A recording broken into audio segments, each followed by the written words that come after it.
Donc là je vais purger les freins avant et arrière. Donc j'ai mis un chiffon parce que le liquide c'est corrosif, sinon ça va bouffer la peinture. Donc je vais dévisser ici, vider l'ancien liquide. Ensuite j'ai relié ma petite bouteille qui va récupérer le truc.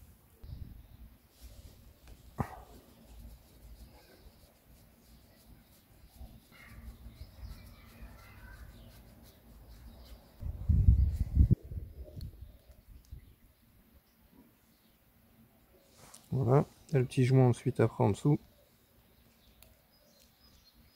Voilà. Donc là on a accès au liquide, on va l'enlever avec une seringue et mettre du neuf. Voilà, donc là j'ai rempli de liquide neuf, donc on va commencer.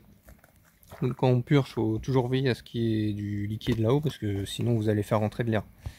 Donc on surveille, quand il descend, on remet. Donc on va commencer. Donc en fait on pompe un peu, on appuie à fond, on ouvre la vis, on relâche pas, on referme la vis en bas, et ensuite on peut relâcher ici, etc. Voilà, donc là je pompe un peu comme ça. J'appuie et j'ouvre.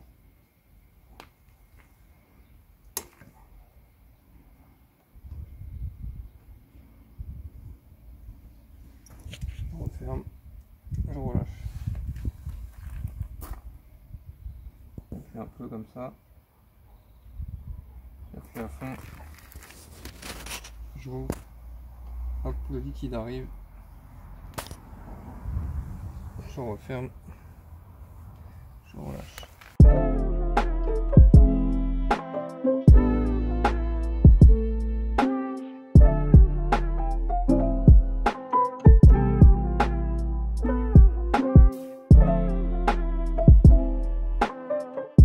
Voilà. Donc là la purge avant est terminée, donc je vais revisser le. J'ai fait le niveau, j'ai revissé le couvre-mètre cylindre.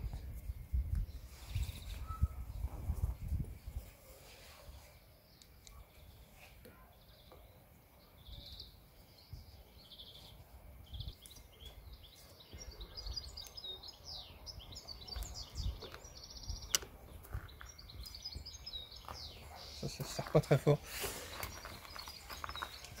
Petit coup de nettoyage enfin.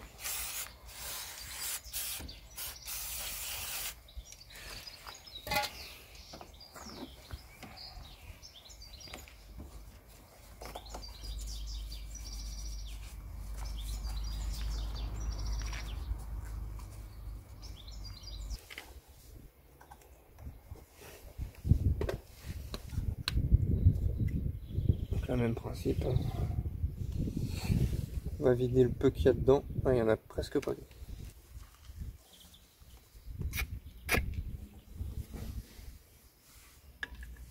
Moins sale que l'autre.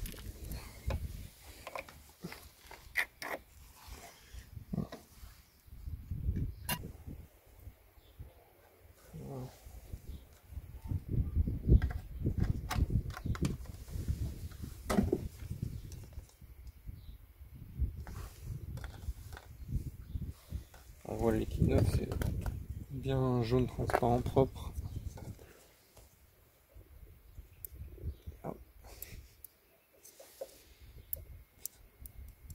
Putain, c'est galère vu que c'est de travers.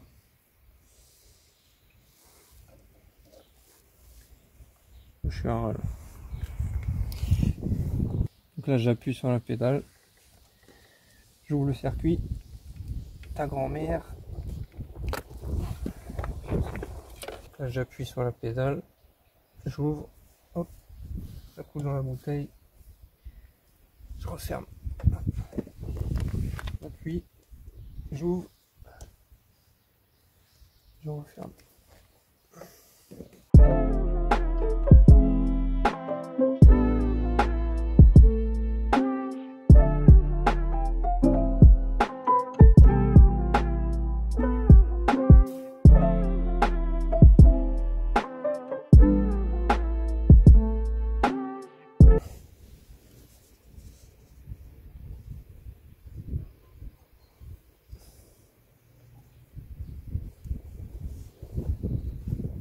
Cache.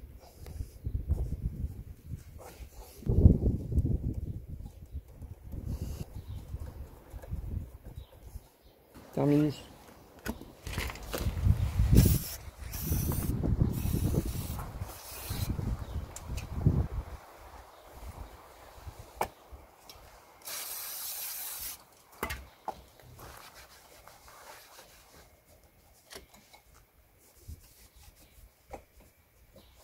Là, je suis en train d'enlever cet autocollant de merde. Donc centimètre par centimètre, j'y vais à l'ongle. Voilà, encore un petit bout. Voilà, j'ai enfin terminé de le décoller. Je me suis aidé d'un sèche-cheveux pour ramollir un peu la colle. Et à la fin WD-40 pour enlever le résidu gras de l'autocollant. Et voilà. Ça fait quand même plus propre sans autocollant, je trouve. Bon voilà, j'ai reçu les pièces. Donc le klaxon neuf, car l'autre ne marchait pas. Un gicleur de 95, plus gros, on verra. Le petit clip pour le cale-pied arrière car il manque.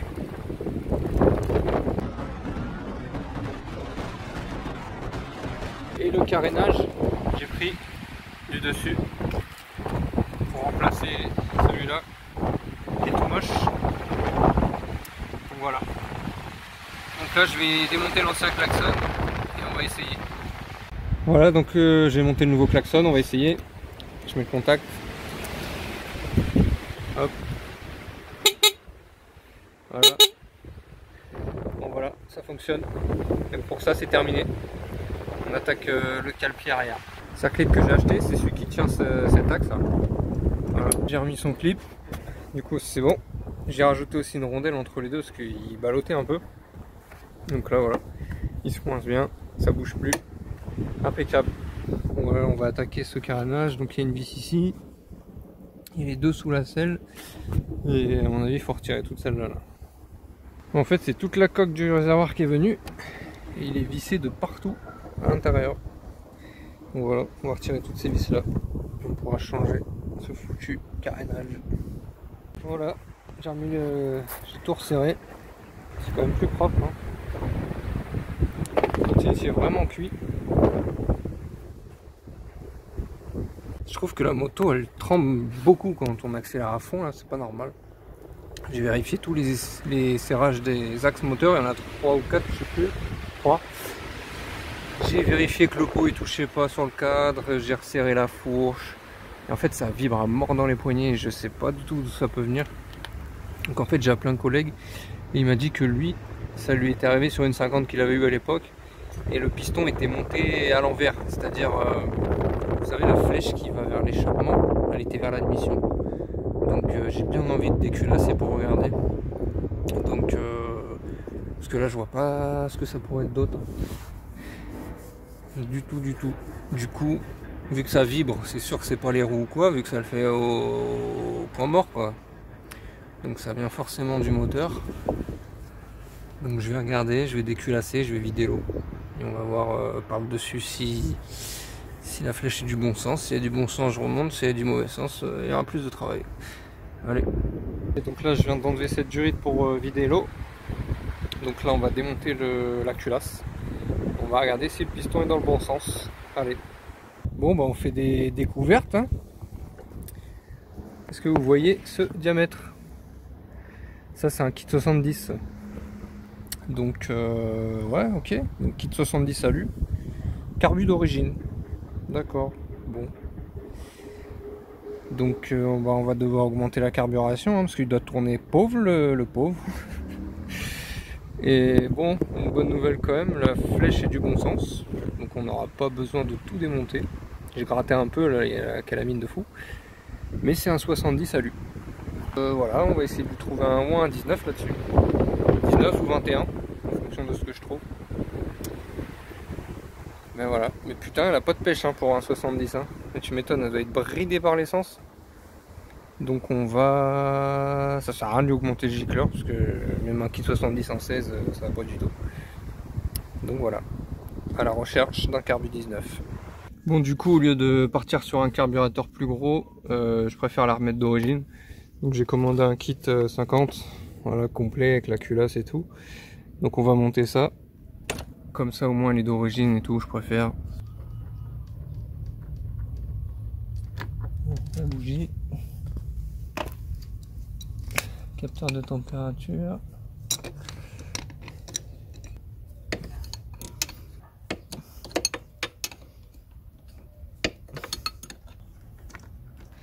Voilà le petit capteur de temp qu'on va remettre sur l'autre. Le joint il est mort, donc on va voir. Ensuite, on va retirer la durée d'eau au-dessus. J'ai déjà dévissé.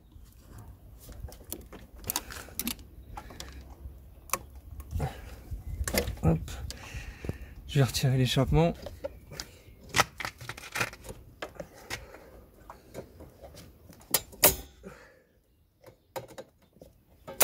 Ah, ta grand-mère, putain.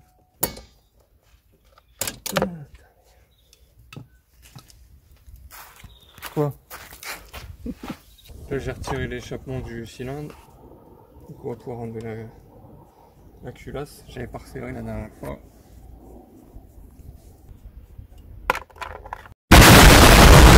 Donc là, la culasse, hop. Donc celle-là, on va pas la garder. Hein. Voilà, le cylindre, il devrait venir. Hein.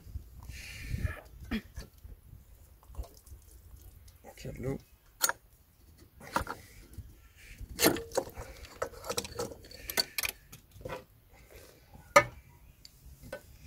Je vais récupérer les ressorts d'échappement. Hop. Donc on voit bien que c'est un 70. Hein. Les gros transferts. Donc là je vais enlever le piston. Donc c'est des clips de chaque côté à enlever. Mais là c'est pas des clips comme les clips d'origine. C'est des trucs chiants à prendre. Mise au point de merde. Donc voilà, j'ai mis un peu de sopalin dans le bas moteur pour pas qu'il tombe dedans. Donc j'enlève ça et on reprend après. Voilà, donc j'ai trouvé comment on l'enlève. En fait dans la petite gorge j'ai passé un petit tournevis de précision, paf, je l'ai poussé. Voilà, c'est le seul moyen. Que d'origine c'est pas comme ça, vous allez voir c'est plus simple. On va voir après. Donc j'enlève des deux côtés, on dégage le piston. Et voilà. J'ai sorti le piston, du coup le clip de l'autre côté je l'ai laissé dedans, j'ai poussé avec un tournevis lax. Comme ça on a besoin d'enlever qu'un côté. Je vais le remettre dedans, je vais remettre le clip dedans. Ouais, bon, il y a des légères traces, hein, mais ça va, hein, on voit que c'est récent quand même. Hein. Bon, j'espère que la cage à aiguille c'est la même que d'origine, parce que dans mon kit d'origine ils m'ont pas mis. Donc on va regarder ça tout de suite. Donc là on va vérifier si la bielle a du jeu. Donc déjà le jeu latéral, il y a un petit jeu, mais ça c'est normal. Le plus important c'est le jeu axial, donc de haut en bas. Donc là on la pousse vers le bas, on la monte.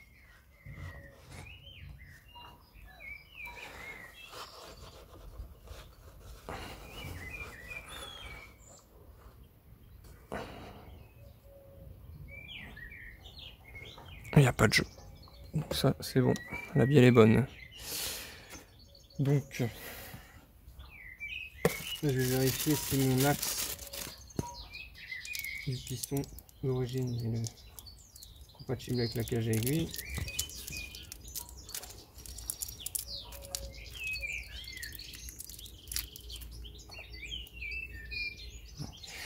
Ouais, donc c'est bon, c'est la même taille, j'ai de la chance. Donc on va commencer à remonter. Ce que je fais, c'est que la cage à aiguille, je la huile un peu avec de l'huile moteur de temps. Hop. Je la remets dans la bielle. Hop. Ce que je fais, moi, c'est que je mets de l'huile dans les gorges de segments avant de les mettre. Ça. Hop. Donc là, il n'y a pas de sens haut-bas. Non, je regarde que c'est les mêmes. C'est les mêmes. Là, on va mettre le premier.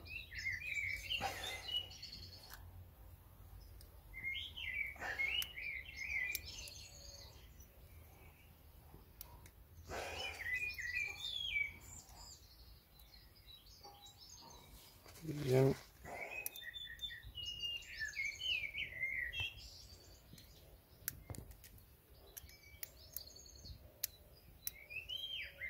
Bon. Donc là les segments sont mis. Le piston, moi je le huile aussi de partout. Donc l'axe de piston on l'huile aussi. Hop. Donc là, ce que je vais faire, c'est que je vais mettre un clip tout de suite sur le piston. Vous voyez, ceux-là, ils sont mieux. Clips comme ça, tu peux les attraper à la pince, c'est plus simple. Là, je vais en mettre un d'un côté maintenant.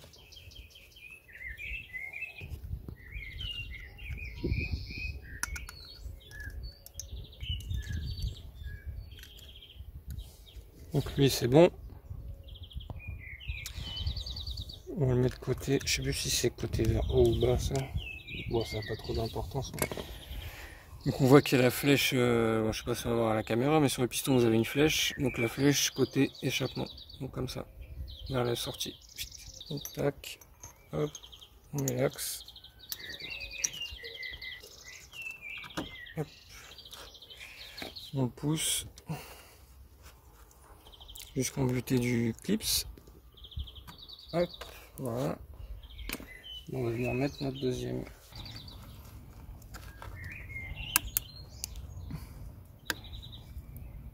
Voilà. Donc là le piston il est mis, les deux clips impeccable.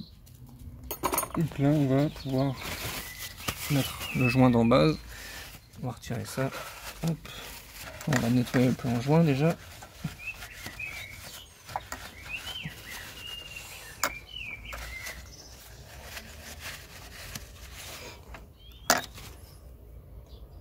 Vérifier les goujons au passage. Ça va l'air d'aller.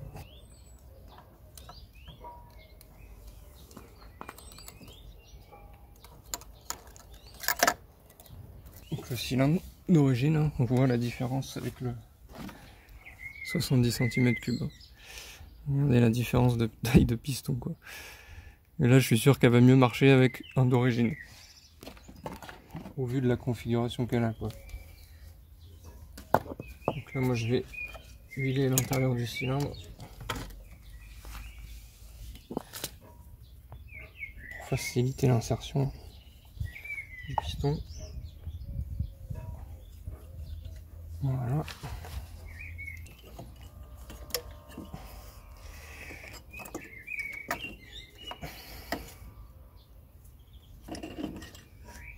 Ensuite pour faire entrer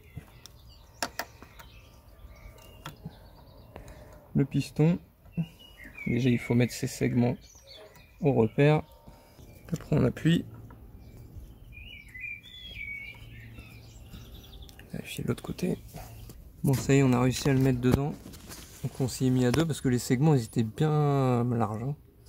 Donc là c'est bon, là on l'a enfilé, ça bouge bien.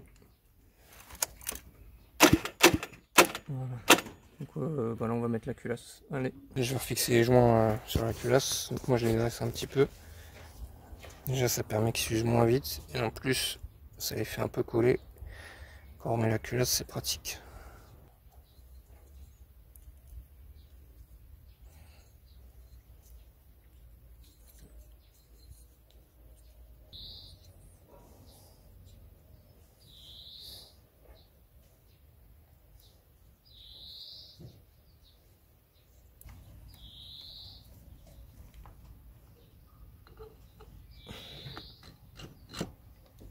Je vais chercher ma clé dynamométrique pour serrer la culasse. Ça se serre à 18 Newton. En croix, c'est mieux.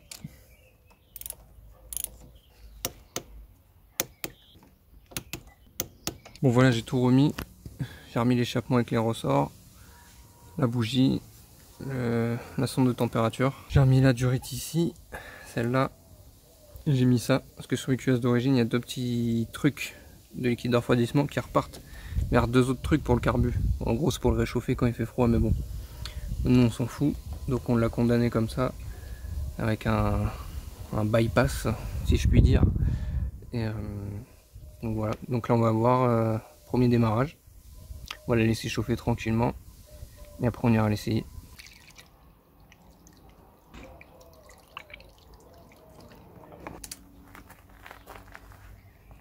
Premier démarrage.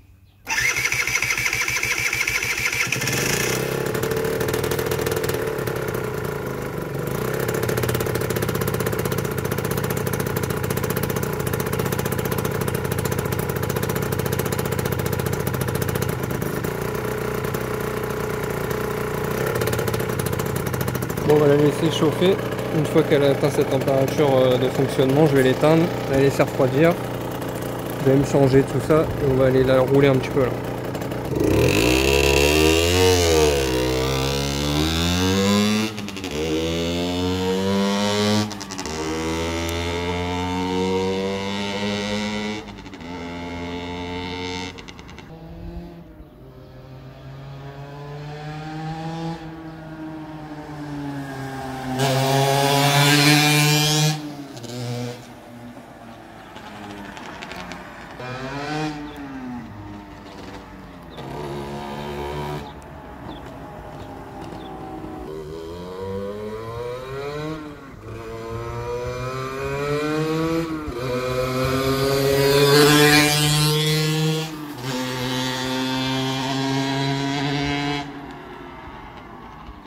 Donc là je viens de finir de la policher, de la remonter.